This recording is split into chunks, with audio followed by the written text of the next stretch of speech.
साथियों, जय भीम, नमो बुद्धाय। आप देख रहे हैं द मूक नायक में आपका स्वागत है। दोस्तों, महाबोधि महाविहार मुक्ति आंदोलन के संदर्भ में अनेक प्रकार से आंदोलन चल रहा है, जैसे कि लेटर्स लिख करके इस देश के प्रधानमंत्री, इस देश के राष्ट्रपति जी को और बिहार सरकार को, और जो भी राज्य में आप हो उस मुख्यमंत्री को भेजने का भी यह सिलसिला जारी है और उसी के साथ सिग्नेचर कैंपेनिंग भी चालू है। दोस्तों, तो इस दौरान जिस प्रकार से राजनांदगांव छत्तीसगढ़ में पिछले अनेक महीनों से जिस प्रकार से भंते धम्म तप जी क्या जिस प्रकार से काम कर रहे हैं, ये आपके सामने है। दोस्तों, वे कितने डेडिकेशन से वे काम कर रहे हैं, आपने देखा ही होगा कि घर घर जाकर के उन्होंने प्रचार प्रसार किया और लोगों को जगाने का काम किया। दोस्तों, इस दौरान उन्होंने धम्मतप भूमि पर राष्ट्रीय बौद्ध सम्मेलन उन्होंने लिया। धम्मतप जी क्या कह रहे हैं, सुनिए दोस्तों। कि हर साल तपोभूमि में देश विदेश से वंदनीय पूजनीय भिक्षु भिक्षुणी सब उपस्थित होते हैं। मैं खुद इस भावना से भिक्षु भिक्षुणी को निमंत्रण करता हूं कि आप उनके दर्शन करें, उनका ये देशना का लाभ लें और अपने जीवन को मंगलमय करें। इसलिए इस धरती पर आप वंदनीय पूजनीय भिक्षु संघ यहां उपस्थित है। आपको उनके दर्शन हो गए, उनके मुखाग्र से धम्म सुनने का अवसर आपको मिलेगा।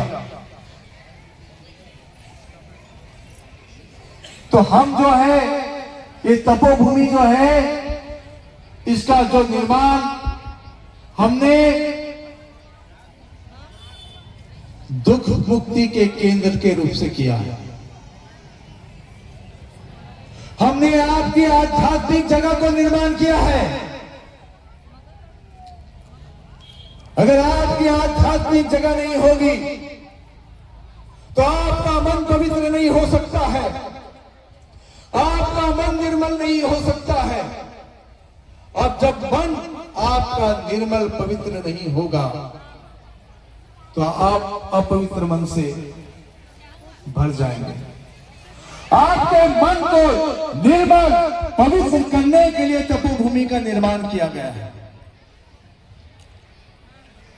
हम आध्यात्मिक जगह को निर्माण किए हैं और आध्यात्मिक धरोहर को भी बचाने की लड़ाई लड़ रहे हैं। बाबा साहब अम्बेडकर विश्व के इतने विद्वान थे, अंततः उन्होंने बुद्धिज्म को क्यों स्वीकार किया? धर्म की आवश्यकता क्यों पड़ी? बाबा साहब अम्बेडकर ने 14 अक्टूबर 1956 को बुद्ध धर्म को स्वीकार किया और बुद्ध धर्म की आप लोगों को दीक्षा दी। क्यों आवश्यकता पड़ी? जानवर और मानव में बाबा साहब कहते हैं कि अंतर है। जानवर के पास में मन नहीं होता, लेकिन मानव के पास में मन होता है और इस मन को सुसंस्कारित करने के लिए धम्म की आवश्यकता होती है। क्या आप अपने जीवन को जानवर की तरह जीना चाहते हैं या आप अपने मन को सुसंस्कारित करना चाहते हैं? जानवर के लिए दो समय का भोजन होगा, लेकिन आपको 2 समय के भोजन के पश्चात, लेकिन आपके पास आपका खुद का मन है। उस मन को अगर पौष्टिक आहार नहीं मिलेगा, उसको संस्कारित नहीं करेंगे तो क्या होगा? इस भावना को लेकर हमने तपोभूमि का निर्माण किया। और इसी अगर आप अपनी धरोहर को नहीं बचाएंगे, आप अपनी धरोहर पे शरण दर्शन करने नहीं जाएंगे, माथा नहीं टेकेंगे, तो आपकी धरोहर का विकृतीकरण हो जाएगा। आप सोच लीजिए, जिस घर में आप रहते हो उस घर में आप रहना प्रारंभ छोड़ दोगे, रहना छोड़ दोगे तो आपके घर में कीड़े मकोड़े स्थान बना लेंगे। उसी तरीके से आप अपने धरोहर में दर्शन करना छोड़ दोगे, धरोहर को पूजना छोड़ दोगे तो कोई और उसे अपने स्थान के रूप में बना लेगा। तो ये बात को जानिए, ये तपोभूमि का निर्माण उसी उद्देश्य से किया है कि आप जब मानसिक शारीरिक तौर पर अगर कहीं आप दुखी होते हैं तो यहां आकर आप अपने मन को हल्का कर सकते हैं। इसलिए तपोभूमि का निर्माण।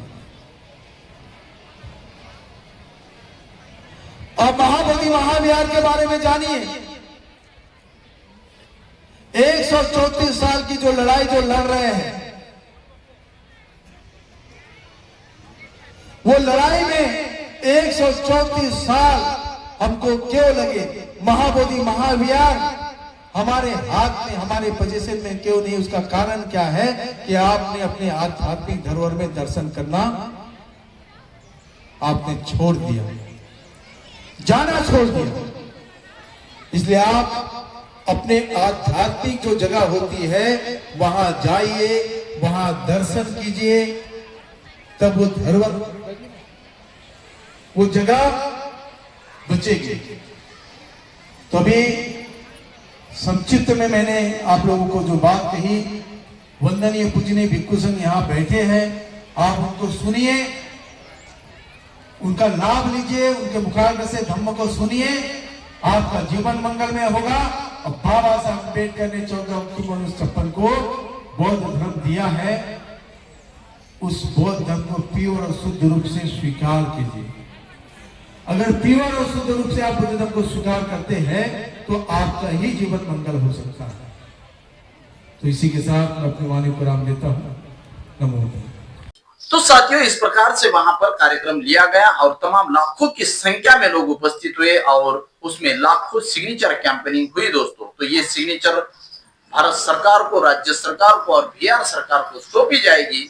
तो यह बड़ा कार्यक्रम छत्तीसगढ़ के राजनांदगांव में हुआ दोस्तों। तो जुड़े रहिए ऐसी खबर के लिए द मूक नायक के साथ। इस सत्य के सफर में द मूक नायक आपकी आवाज बनेगा।